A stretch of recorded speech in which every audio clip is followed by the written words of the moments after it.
Ayon sa PHIVOLCS o sa Philippine Institute of Volcanology and Seismology, hindi maituturing na major earthquake ang magkakasunod na lindol na yumanig sa Batangas at naramdaman hanggang sa Metro Manila.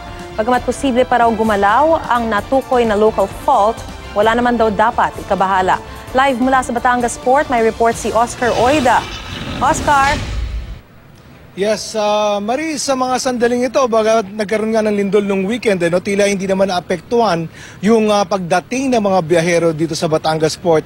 At hanggang kanina nga, pati nung linggo, immediately after nung lindol, ayon sa Batangas Port o sa PPA, ay umabot pa ng mahigit 20,000 katao ang naging pasahero nila nung linggo, Maris.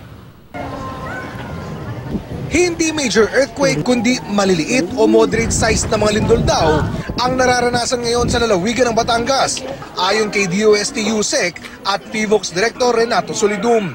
Ang pagyanig ay sanhiraw ng isang local fault na wala pang pangalan pero dati na raw gumagalaw. Posible pa rin daw maramdaman sa mga susunod na araw ang paggalaw ng lupa. Binabantayan natin ang dami ng bilang at nakita nga natin na with time ay paunti ng paunti. But we will see kung meron pang susunod na moderate size na event na mag-trigger uli ng mga susunod na lindol. Pero wag daw mabahala. Hindi raw nila inaasahan ang isang major earthquake o kategorya ng magnitude 7. Una, hindi ganun kahaba ang nakikita naming fault sa pamamagitan lang ng earthquake distribution. Dito sa Mabini, medyo thermal manifestation mainit. Ibig sabihin hanggang sa ilalim, hindi tulad ng iba na malamig, mas makakaipon ng energy ang earthquake. Pag gumalaw ang fault, malaki ang earthquake na nare-release. I mean, kasi nga parang solido siya. Ito naman ay may pagka-mainit, hindi masyadong matigas. So kapag i-break nyo yan, hindi masyadong maraming energy na nai-release. Wala rin daw itong koneksyon sa West Valley Fault at sa lindol na naramdaman sa Ilocos. Sa tala naman ng PDRRMO, umabot sa 822 na bahay ang tinuturing na totally damaged, habang 810 na bahay naman ang bahagyang nasira. Aabot naman sa 3,508 na pamilya o 11,348 na individual ang apektado. 3 ospital din ang nagtamo ng pinsala, bagamat nananatili pa namang operational. Meron tayong budget na ngayon na i-realign natin dahil ito'y pangkalahatan ito na sakuna. Ang DOH, bukod sa pagpapadala ng mahigit 1 milyong pisong halaga ng medical supplies, abala ngayon sa pagbibigay ng psychosocial processing at stress debriefing para sa mga na-trauma sa nangyaring lindol. We provided assorted drugs and medicines as well as tents. Total assistance to Batangas Province amounted to 1.2 million pesos. Ang Batangas Port, hindi na pinsala ng lindol, kaya naman business as usual dito. Bagamat itong Sabado, bahagyang naantala ang biyahe. Tila di naman ito nakaapekto sa bilang ng mga pasahero. Nitong linggo nga, pumatak sa mahigit 20,000 ang mga pasahero sa Batangas Port. Yun nga lang kagabi, 2 ferry ang nagpang-abot malapit sa daungan ng Port Batangas. Kapwa patungong Calapan, Mindoro at kaalis lang ng daungan ng aksidenteng magkabanggaan. Wala namang malubang nasaktan, bagamat isang napaulat na nasugatan. Hindi rin naman grabe ang tinamong pinsala ng 2 ferry. Nagkataon na pare-pareha silang nag-pull out ng berth nila going to Calapan. Nagkasalubong sila, siguro miscalculations. Yun, nabangga.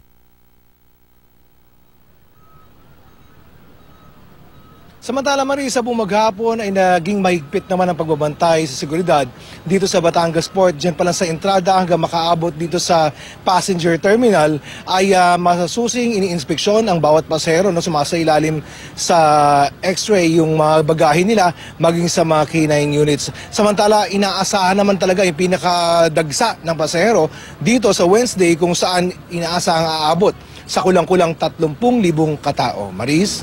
So Oscar, yung sinasabi mong bilang na yan na inaasahan ng pamunuan ng Batangas Port ay ganun pa rin despite the fear of some residents at saka yung ibang mga turista na dahil nga sa sinabi ng PHIVOLCS na magpapatuloy pa rin at aasahan pa rin daw yung mga paglindol dahil sa earthquake swarm dyan sa Batangas, ituloy pa rin yung pagpunta dyan ng mga tao.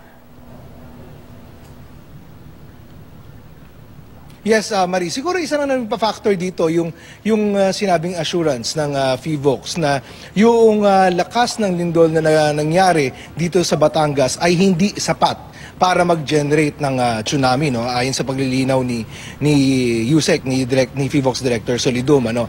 At isa pa diyan ay yung sabi naman ng PPA na nitong mga nakaraang taon kung pagbabasihan ay patuloy na dumadami yung bilang ng mga pasero. Hindi lang yan, hindi lang pasero, pati yung dami ng mga sakyan. So yung sa assumption nila, no, yung sa calculation nila, patuloy na dadami yung mga biyahero kumpara ng mga nakaraang taon, Maris. In the meantime, Oscar, bagamat hindi naman naapektuhan yung operations dyan sa Batangas Port, may mga nakita ka bang mga additional precautionary measures o yung mga nagpapaalala kung sakaling magkaroon ulit ng earthquake, ano ba yung mga dapat gawin? May mga ganun bang mga karagdagang mga assistance na ibinibigay sa mga pasahero dyan sa Batangas Port, Oscar?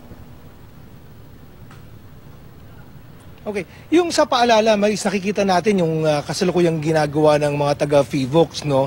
Sa papakikipag-ugnayan na rin sa mga pamunuan ng lalawigan at mga bayan dito sa Batangas, no? Yung pinupuntahan nila, yung mga bayan-bayan at kinakausap yung mga tao. Kasi, alam Maris, bagamat hindi ganun naging mapaminsala yung nangyaring lindol, nakakreate siya ng trauma sa mga tao. Ang balita nga natin, may mga ilang lugar na ayaw pa rin magsipag-uwi sa kanilang mga bahay dahil sa trauma, no, na sa takot na baka maulit yung lindol, magkaroon ng tsunami. So yan ang ginagawa ngayon ng FIVOX, no. Iniisa-isa nila yung mga bayan, kinakausap nila yung mga tao at pinapaliwanag nila yung sitwasyon, no, tsaka yung posibilidad.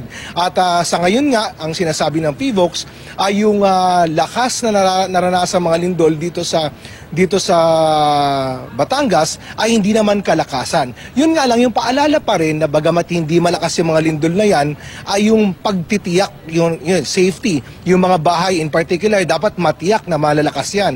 Kasi sabi nga ni Director Solidum, wala naman talagang namamatay sa lindol lang mismo. Namamatay yung mga tao pag nababagsakan ng mga structures na hindi matitibay. Ano? So kahit hindi ganun kalakasan yung lindol, kung hindi natin matitiyak na matibay yung mga structures na naroroonan natin, ng bahay natin, ano, posible pa rin magkaroon ng danger, mahina man o malakas ang lindol. Maris? Maraming salamat at mag-iingat kayo dyan, Oscar Oida.